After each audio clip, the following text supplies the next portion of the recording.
আসসালামু আলাইকুম সুপ্রিয় শিক্ষার্থী বন্ধুরা, আশা করি আল্লাহর অশেষ রহমতে তোমরা ভালো এবং সুস্থ আছো।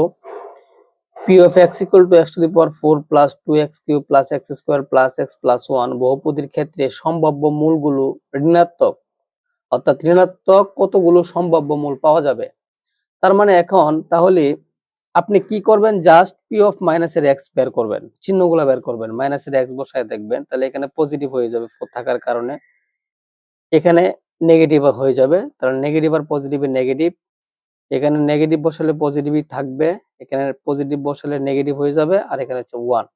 তাহলে কটা পরিবর্তন হচ্ছে দেখুন তো, প্লাস মাইনাস একটা, মাইনাস প্লাস দুইটা, প্লাস মাইনাস তিনটা, মাইনাস প্লাস তাহলে চারটা, তাহলে চারটা পরিবর্তন হয়েছে ঋণাত্মকের বেলায়। তার মানে চারটা ঋণাত্মক মূল পাওয়া যাবে, চারটা ঋণাত্মক মূল পাওয়া যাবে, এটা সম্ভাব্য চারটা ঋণাত্মক মূল পাওয়া যাবে।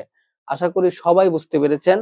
তেমন মজার মজার ভিডিও পেতে আমার চ্যানেলটিকে অবশ্যই লাইক, কমেন্টস এবং শেয়ার করতে ভুলবেন না। সবাইকে অসংখ্য ধন্যবাদ। আসসালামু আলাইকুম।